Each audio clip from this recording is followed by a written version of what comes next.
Ladies and gents, welcome back. Welcome back to the Mutual Respect Podcast. Once again, I am your host, C to the M to the I to the C, C Mike. And I follow here with my co-host right here, my boy Hype Lopez. Hype. What's up, y'all? And also I'm followed by my other co-host, my other brother, Super Mario. We back, baby. We back. We back. Yeah, ladies and gents, we took a little break after the summer. We're back for our fall edition of Mutual Respect Podcast. It's autumn in the Tribeca. The leaves are coming down a little. It's getting a little cooler outside. It's hoodie weather. Ain't that right, fellas? Yeah, we got hoodies up already. Let's go. Oh, yeah. Let's go. Yeah. And today we're going to start off with a little recap of one of our favorite events that came back this year in 2021, New York City Comic-Con. After being canceled during the previous year in 2020 due to the COVID epidemic, ReedPop brought back New York City Comic-Con earlier this October at the Javits Center. With the New York COVID situation and the vaccination laws now a factor in New York City, the Comic-Con event was brought back with new regulations adapting to the current recovery the world is going through after the pandemic. The volume of the events and the panels were limited. There was a cap with the amount of people that were allowed in the venue this year, as all participants had to be vaccinated per NYC regulations. MRP, of course, attended the event as we always do annually. And today we're going to recap, review, and also forecast how New York City Comic-Con went down and whether it marks a new age for conventions such as this in the near future. Let's start it up. New York City Comic-Con. Hey, what the hell you doing walking around dressed like Star Wars? It's Comic-Con, you idiot. We're going to the Javits Center. Yeah, bite me, Captain Kirk. Hey, come on. No, that's Star Trek. Yeah, that's two different franchises. Yeah, sorry, guys. She doesn't know. Nah, it's okay. I'm sorry you have to deal with that. Save it for Comic-Con. What's Comic-Con? So first, we're going to start off with a recap. So I'm going to ask my co-host, what was their first impression of New York City Comic-Con 2021? So I want to hear first from DJ Super Mario. What was your first impression when you went back to New York City Comic-Con this year? Man, New York City Comic-Con 2021. I mean, losing it in 2020, the hype for me just to go to it this year was that much higher just to feel some type of normalcy. With that being said, with all these new regulations, with all like the new process of even seeing panels, getting the last minute notice that to even register the panels, you had to do it online on their website instead of being there first come, first served in person, like making sure the chip of your badge is scanned. There was a couple of things that were like, causing confusion to see the panels that you really wanted to see because there were very few that were like worth watching. But the booths are still there. If you guys wanted the swag, it's still there. It was easier just to like swim through and buy your stuff, unlike other years where it'd take 1 hour to get through maybe 3 aisles. This time it took 1 hour to go through half the room, basically. There's pros and cons to this, without a doubt. That's the way I got my first impression with this. All right. I mean, yeah, that's what's up. I think I kind of felt the same way. But before we get into my opinion, let's go over to Hype Lopez. Hype, what was your first impression when you finally was able to go back to New York City Comic-Con 2021? Yeah, man. So, I mean, first off, good to be back, obviously. Last year, we had to take a break. That one was so dope. But I went in there this year thinking, all right, I'm going to keep my bar really low, not to have expectations too high because I didn't really know what to expect, actually. But once I got there, it was pretty obvious from the jump that things were going to be different. You could see and feel like the weight was different, right? The volume was different at the event. Usually this thing is packed out. There's lines around the corner. It takes a while to get in. That whole process, like from getting off the train to getting inside probably took me like less than 10 minutes. You know what I mean? So the actual volume itself was a big difference. Once you got inside, that vibe was still there. People were still very excited to be there and everything. But immediately looking around, it just seemed like there was a lot less of the events and booths and attractions kind of to see there. So, I think they did the best that they could, obviously, given the restrictions and whatnot. But it was different. Like Mario said, it was both good and bad in some ways, right? A little bit less to see, but you had a little bit more freedom with, not having so many people on top of you and having to push through crowds and whatnot. You could really just kind of move at your own speed and pace and enjoy your time while you were there. And I got to concur with both of you guys. I mean, it felt good to be back. That's the first thing. Last year, not having New York City Comic-Con, because we do it annually, I think for the past let me know. Was it the past 5 or 6 years now that as a group we've done it Yeah, together? it's been at least 5, I think. Yeah, it's It's crazy. Yeah. Yeah. A lot of money spent in the past couple of years. for real. It felt good to be back. And I think that nostalgia covered up for the lack of events and the lack of panels that wasn't there this year. Mm-hmm. And also due to the new restrictions and the new regulations in the city, I understood ahead of time, like, okay, it's going to be a cap on how many people are going to be here. It's going to be a limited amount of how many booths they're going to be this time, just because of safety regulations. I mean, I know I said earlier that, this is after the pandemic, but the residue from the pandemic is still here, Yeah, people are still getting sick, people are still working from home, I think that my first impression was it felt like a more subdued version of New York City Comic-Con than I've been in compared to previous years, but it felt good that they tried to do the best they can with the restrictions and what they had. Overall, if I had to give it from a A to a F, I'll give it a solid B minus, which is not bad. That's fair. With what they had to do to bring it back together this year, you could only go up from here. Other than that, it's just good to be back. And welcome back, New York City Comic-Con. We missed you. Yeah, man. Round of applause for that one. Yes, sir. Yes, sir. Now let's get into the specifics of our highlights and low points of the Comic-Con. People who put in their hard work into making sure that this event went off this year. But of course, we're going to be respectfully critical of what we felt like were the biggest points of the Comic-Con and what were the lowest points of the Comic-Con. So we're going to start with my boy Hype Lopez. Hype, what were the biggest highlights for you? And what were the biggest low points for you at the end of the day for this Comic-Con? Yeah, man. So I'll start by saying I usually do at least 2 days for Comic-Con. I'll do like a Saturday and then Sunday. That's a little bit more chill and relaxed because like Saturday is usually my crazy day, right? So this year I only did 1 day, just Saturday. So I'm just gonna go check it out once, do the most I can, and we'll just see what happens from there. So personally, my biggest thing for Comic-Con is always Artist Alley. I spend a lot of time there just because I follow a lot of the artists. And I will say immediately from the jump, you could see a lot of these artists that I were following, some of the more well-known people were just not there this year. So respectfully, I just think, they didn't want to take the chance, or maybe they're too big time now. I don't know. But I think they were playing it safe this year and decided to, hang out of Comic-Con this year to give other people chances. And do you have any examples of the artists that you probably missed? I don't want to name drop nobody. I don't want to put nobody in the spot. I did run into a couple people who were still like regulars. Actually, my wife and I ran into Karan Grant, just like walking around, chilling. So that was so cool. Again, it just, one obvious call out is just, it was not the same amount of like star power that it usually is. You know what I mean? And we're used to going to these events and seeing like these big name celebrities, and it's like, wow, they're crazy, and everybody's trying to go to the panels to see them. There was still a little bit of that vibe there. I think the biggest celeb there was probably John Cena, right? And that's like who everybody was trying to get pictures with and do 100%. All that. One of my boys got a really dope picture with him wearing the same t-shirt and everything. So shout out to Brian Berkowitz out there, man.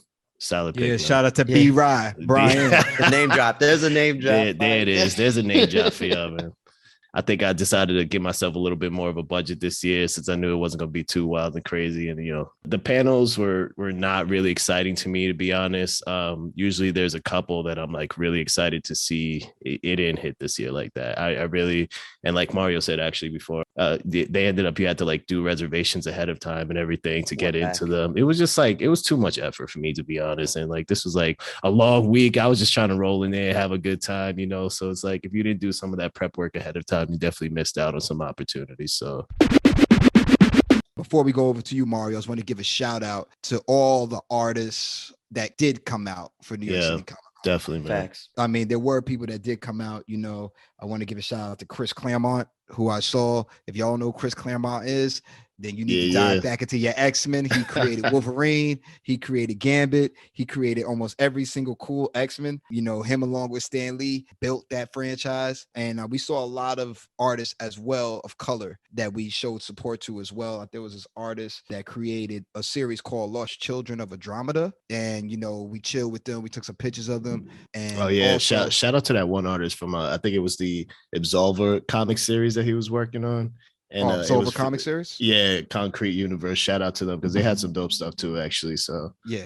Shout out to all those brothers out there and sisters who were pushing their product out there. You know, it's always awesome to support comics for people of color in general. We need more of that out there. We need more of that support. And they were out there, they were grinding, and they had some real good material. And we hope that anybody listening really goes out there, gives them a try. But also, let's go over to Mario. So, Mario, what were your biggest highlights and what were your biggest low points of Comic-Con 2021 in New York City? I'll do like the Friday and Saturday. Friday highlight, waiting in line for an hour and a half to get into that Ghostbusters panel that I didn't think I was even going to get into. Once you're in these like panels or lines for these panels, people are like right next to each other. Like, yes, to a certain extent in the show floor, they are regulating that. But for the panels, people are still like trying to fight to get into that room, pushing, shoving. So they're trying to, even with the mask, you feel like they're breathing on you too. It's crazy. But long story short, I got into the panel. It was supposed to be some movie clips and the new trailer for the upcoming Ghostbusters movie coming out next month. All the new cast was there, the young cast. Then they just like surprised the whole crowd and we got to see the whole movie, which I won't spoil it to anyone. It's heavily connected to the original 1984 Ghostbusters movie. That's dope. I recommend people see the movie, especially if you've seen the first two Ghostbusters. You should see it. Whether you loving or hating this movie, you'll still appreciate the fact that it's connected to the original one. Saturday, the costume contest. Every other year, like the cosplay is usually like at least 20 people that's participating. This year there was like about 11. Wow. And don't get me wrong, the hours that they put in, like not even hours, sometimes it's even months of work that they do for the stitching. Just making these costumes is dope. You can tell COVID just gave us a hit too with even creativity. People didn't take that time to make costumes so we can like appreciate it like that. It was still dope though, but it was less participants. Another low point, same thing with Artist Alley. Every year, like the main people are like Marvel, DC, Image Comics. They always have a booth on the main floor.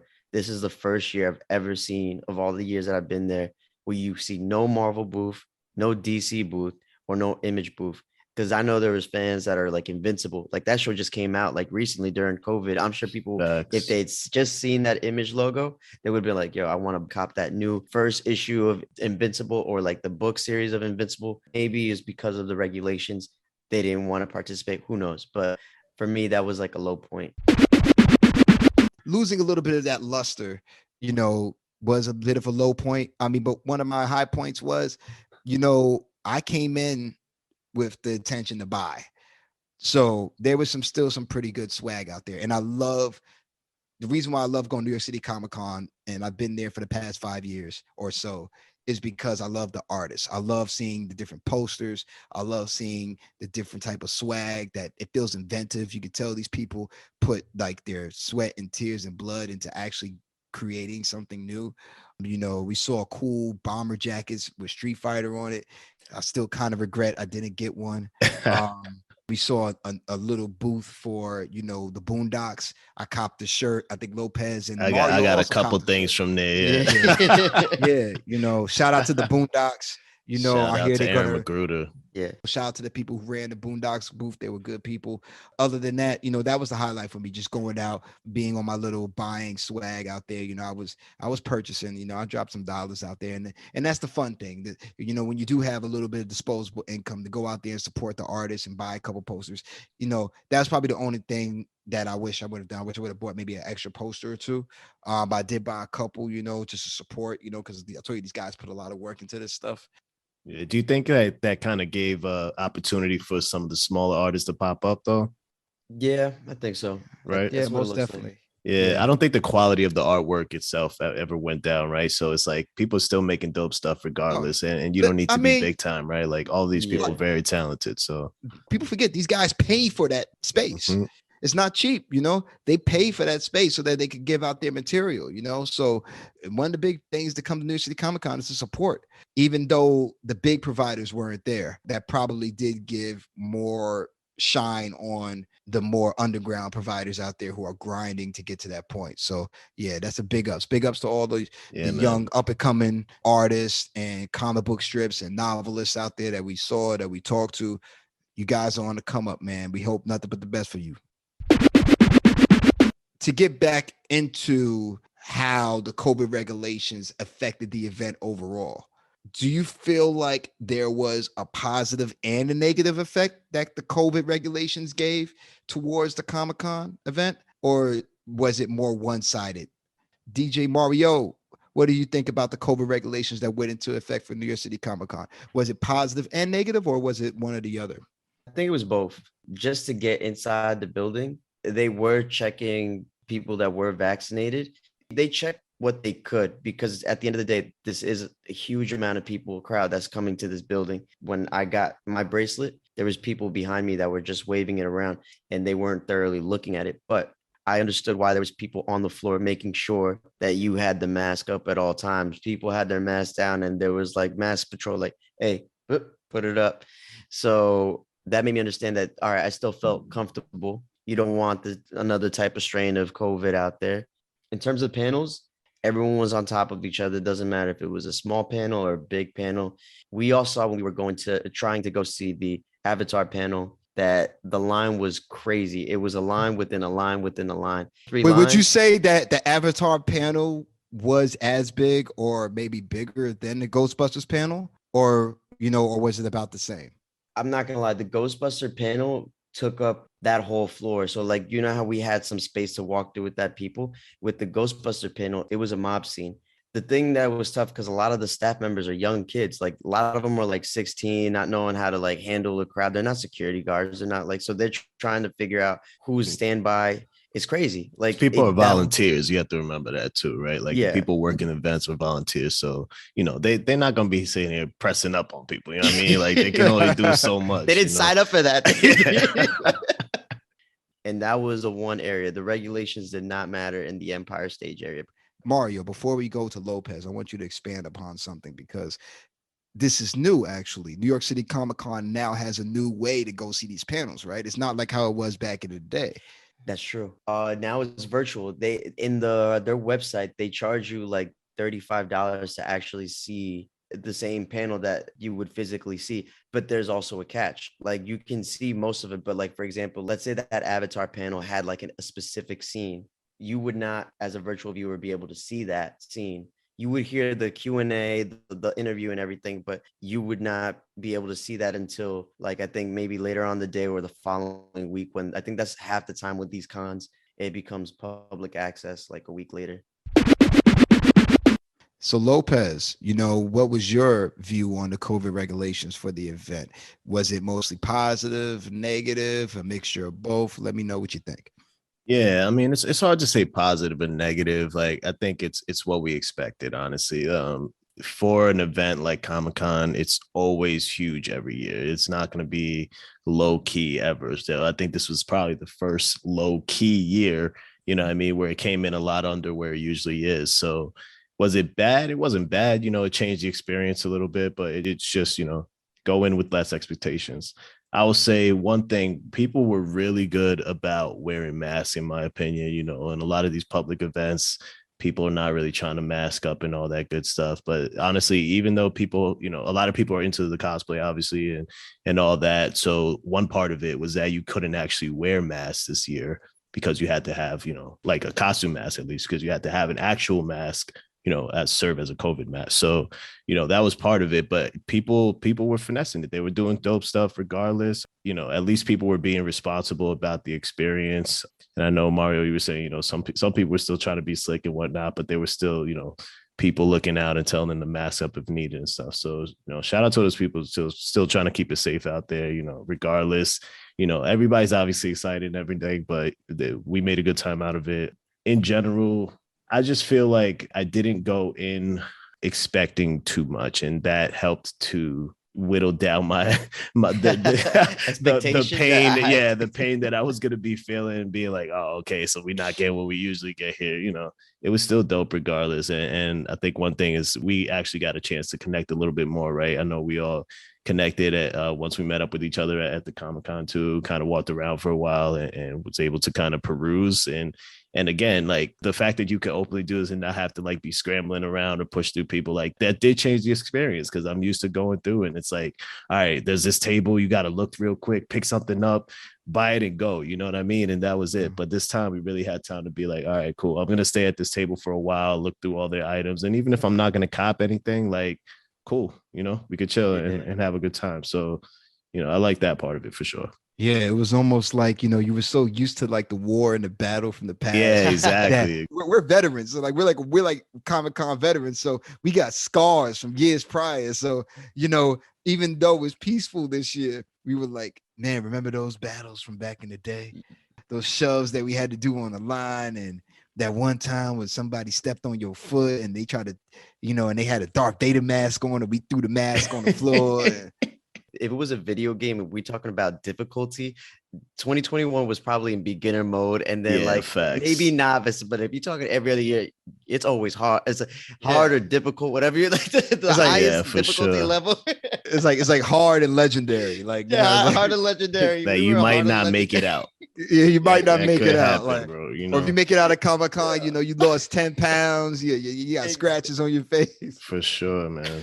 Yeah, I don't think any of us are gonna say like, I wanted to stay like this. I'm used to the war, so to speak, right? So like, I hope we get back to that level. We could keep that same energy again, because my favorite stories are the ones coming out of Comic-Con. It's like who you saw and what went down. So I missed that part of it, but it didn't make this year any less fun. You know what I mean?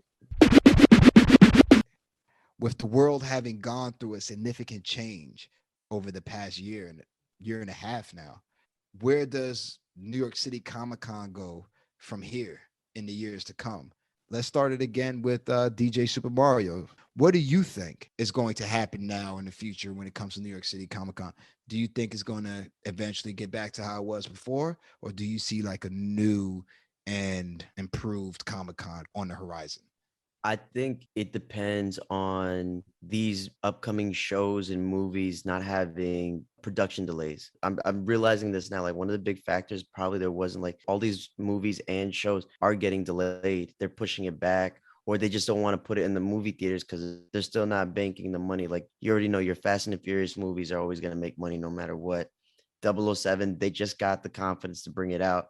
Mission Impossible has probably been done, but they want to make sure the money's right. So I think once Hollywood feels like the money's right, I think we'll be back to like the normalcy with those type of panels, those blockbuster panels. With that being said, I can see next year's Comic-Con, if everything goes back to production and like all the stuff just starts coming back again, they're probably going to do the Hulu theater. Even with that addition, it is big and it's nice, but I know one of these companies is going to want to flex. It could be Marvel. Marvel might want to flex and they want a bigger crowd. They might want to do the Hulu theater, because previous years, the only ones like outside of Marvel that were like the big show stunner was Walking Dead. And now there's the AMC. That's like, they're on their season finale. Not many people are watching Walking Dead now. So what's that next? I didn't even know TV that was still on show? TV.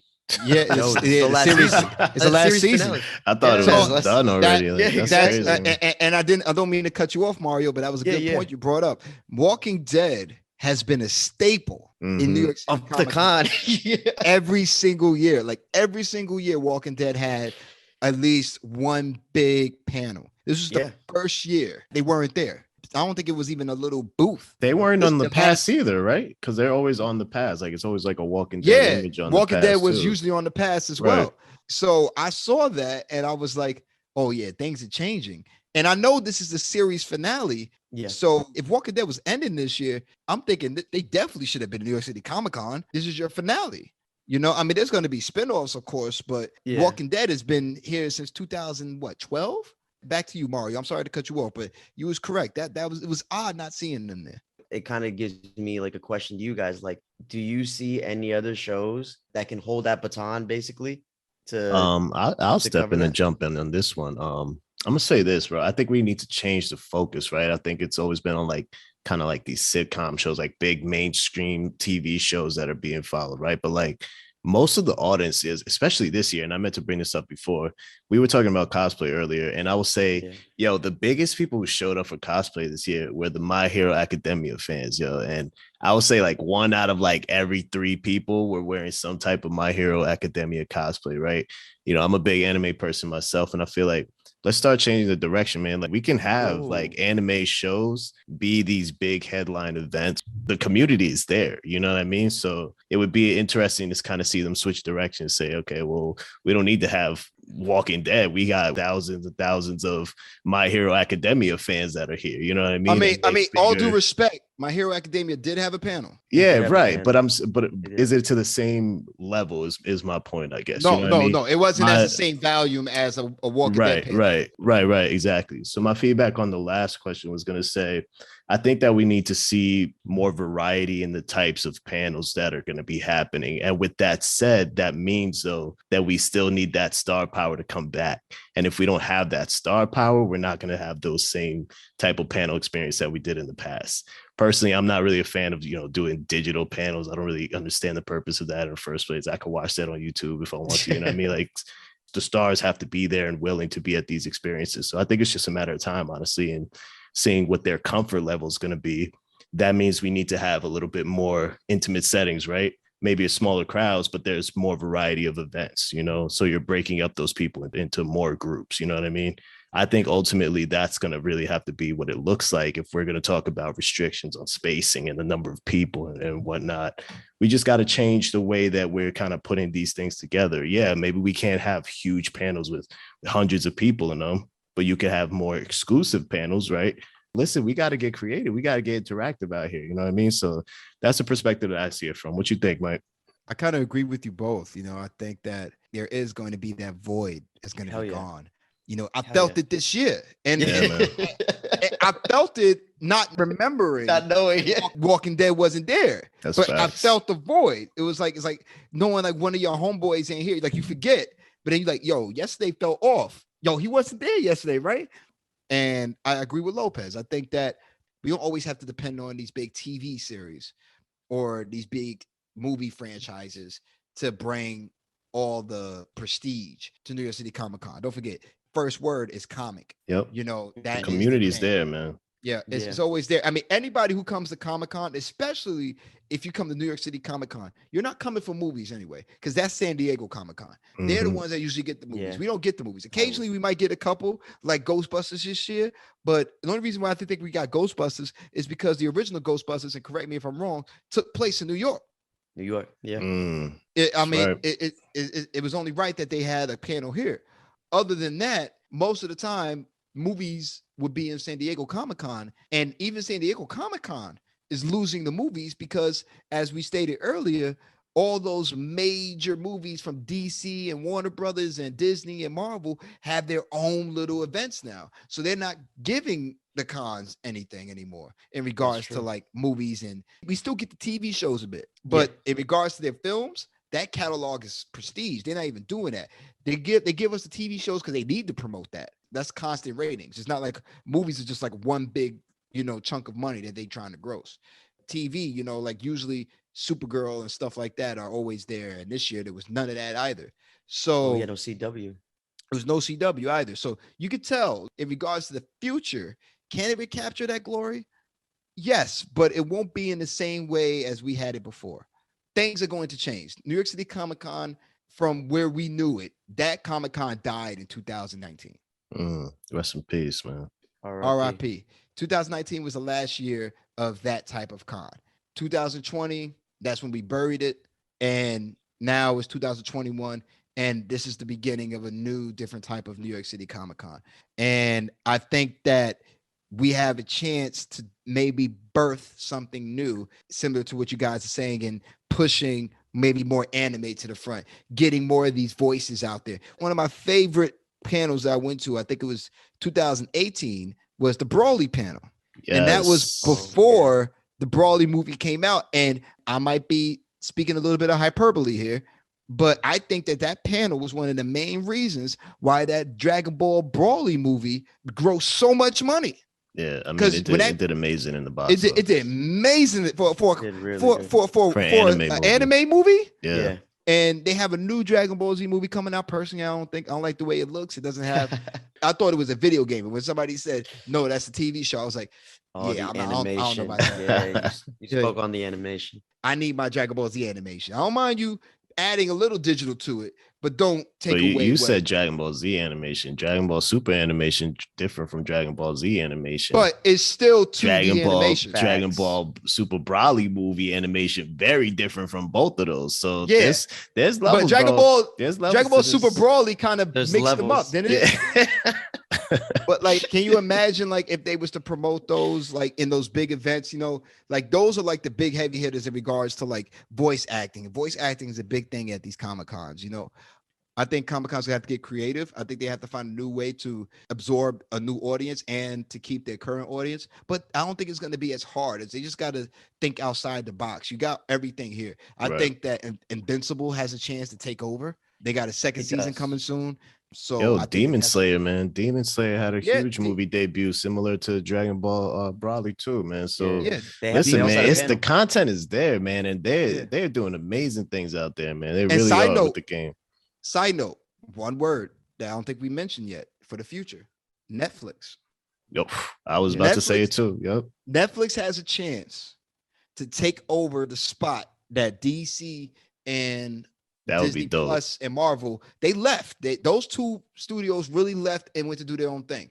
If I'm Netflix, I'm taking over San Diego Comic-Con and New York City Comic-Con. If I'm looking at next year, TV, those guys. All those stream. Good job, Mario. All those streaming platforms. If I'm them, I'm looking at it saying, all right, so those two motherfuckers left, right? Yep.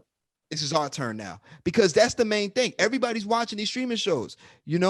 Shout out to Squid Games. Shout out to The Witcher. Shout out to all these shows. Yo, Witcher anime too. I don't even know if y'all saw that. The Witcher anime on Netflix was crazy too, man. So, bro. And they're getting all these directors now with Netflix. You got Zack Snyder got the Army of the Dead universe. I believe that you also have Martin Scorsese. You have all these guys going to these different streaming platforms.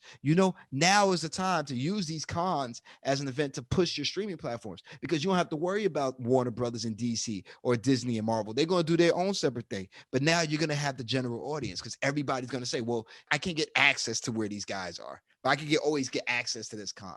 So then you got more people seeing your material, even the new stuff. That Netflix got like 1,000 different animes they create on their own that nobody watch. But if you push them, I'll be watching that nobody other than Hype watches. Only me watching. But Hype accounts for about 75% of their viewership. I'm trying to put y'all on to the future out here, right? Just follow what I'm doing. But yeah, now that's what I think. I really think that they can have a chance to take that over. And Mario, what else you got to say? I know you got something to say, right? Yeah, I was going to say, to your point, for any of those big streaming platforms, keep the integrity of these anime movies. Do not turn them into live action. Like, you've seen what you've done when you made these movies live action and they do not become a box hit. Keep the integrity. In fact, make the movie anime. If the series is good, make it just solely anime. When you cross over to live action, it just doesn't connect the same way. I'm gonna respectfully disagree, and I only say this because I've seen them do good examples of live action anime movies, and I'm not saying it happens often. It happens very, very rarely that they can make something good, but when it's done well, it's amazing. And the best example for me is like the Rurouni Kenshin series. If you watch those live action movies, they are amazing, bro. Amazing. And they were perfect adaptations of the actual anime and manga too. So listen, if you're going to do it, then do it right. It's my point. Let's go Witcher route. Let's go Rurouni Kenshin route. Let's make sure the quality is there. I don't want to see your watered down version of our favorites. And that kind of scares me because I'm thinking of stuff like Cowboy Bebop coming up, right? That's gonna be a big one, right? Because people love Cowboy Bebop. Don't mess this up. Don't mess this up. Avatar has a live action film coming as well. Oh man, I'm scared for that too, really? Netflix. And don't forget, the actual creators left. So it's going to be interesting to see what they do with the live action Avatar series coming out too. And they already messed up the first one. So, well, we don't talk about that. Yeah. Next year, if Netflix, if any of these streaming services are not trying to get into New York City Comic Con, Yeah. you're You're messing slipping. up. Like you're slipping because don't get me wrong, you're Netflix, but you have so much material on your platform that these shows could easily get lost. But if you build up a following within these cons, you hype it up, get the stars, get the voice actors, get whatever, the director, hype these things up. I will go to these panels. Mm-hmm. You definitely need to get there because this is your time. The space is open for all of you streaming platforms out there with new original IP that is in relation to Comic Con to come out here and to promote your product. The future is Yeah. yours, but you got to take it. Mm. Ooh. You know, guys, I just want to give y'all, a chance to say your closing statements on how it just felt once again to be back with Comic Con. If there was any shout outs you wanted to give, feel free. Let's start off with hype. Yeah, man. Listen, I like I said, man, I always have a good time. You know what I mean? And the best part about it is the seeing your homies and seeing the community. And it's still there. That hasn't gone anywhere.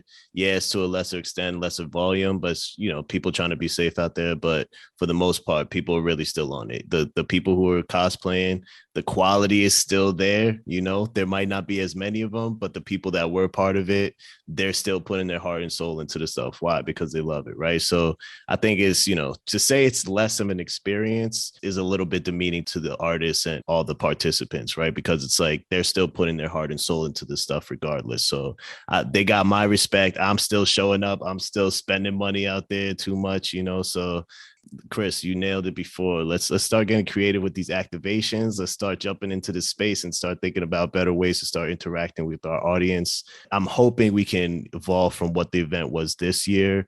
It was obviously a little bit more stale than usual, but we can get there. Let's just get creative with it. Yeah, definitely. Shout out to Decryptic, the booth that sold us and hooked us up actually with some Boondocks gear. Those are the people. Fly. They were Real fly. flies. Real fly. I love that gear. That gear is dope. Next time, please bring Aaron McGruber so we can get some actual stuff signed. That's like he's the GOAT. I mean, he don't come out of his house, but Aaron, Aaron, we man, was looking man. for you, man. We was looking for you, B, man. You're the GOAT, B. You're one of the GOATs, man. We want to see you. Shout out to Aaron McGruger, man. It kind of is an end of an era for us in terms of like The Walking Dead. Now I'm just thinking about the badges. One of the experiences like that. What's that badge going to look like and everything? And this year, like just even seeing the badge, I didn't know the Vampirella or like the anime. It was really cool. I liked it, but it just didn't feel like just what Chris said. I just didn't feel the same. I recommend anybody to go. If you haven't gone there before, it's amazing time. Whether you're into art, you're into movies, you're just like any art form, that's the place for you to see, and you'll love it.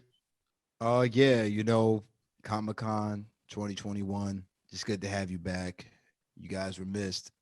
We have to deal with adulting almost every day. So if one day out of the year or 2 days out of the year, we could just go back to being kids and just run around and hang out with other adults who get to be kids again too, and all have similar interests. It's a magical thing. I would definitely want to give a shout out Reed Pop for getting it done. Shout out to New York City Comic Con and the Javits Center and everybody involved, all the security guards, all the helpers, people doing it just because they love the event and just volunteering. Most of these guys don't get paid, and they're around, sometimes throughout the entire event, Thursday to Sunday.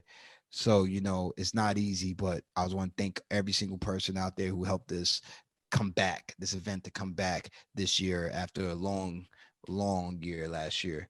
Shout out to once again, all the artists who showed up, all the panelists who showed up. Shout out to, Dante Basco, Zuko, who showed up. Dante Basco, what up? Rufio, who showed up. Oh, shout out to Jeanette Varney, who also showed up with them, who plays Korra in Legend of Korra. We definitely saw them, and that was cool enough. But yeah, and everybody else who came to these events, and next year MRP will be at Comic-Con 2022, and then also we will hopefully dress up, guys. I'm not going to tell y'all what we try to dress up as, but we plan on doing it for the first time in all the years we've been there. We've never dressed up. We're going to try to do it because we don't want to do it when we're too old, but we definitely going to try to do it. So that's one of the things we're going to do. But yeah, to close this out, it was a good time to be with my fellow MRP host at New York City Comic Con. It was just an awesome event. Shout out to the people that we was rolling with. So this is MRP signing off. New York City Comic Con 2021 is over. We can't wait for 2022. I am your host, C Mike, C to the M to the I and the C. We got D Hype and we got Super Mario. As always, we love you guys. We respect you guys. We're back. It's fall season and we going hard. MRP, we out. And as always, the respect is mutual. Mutual. Oh!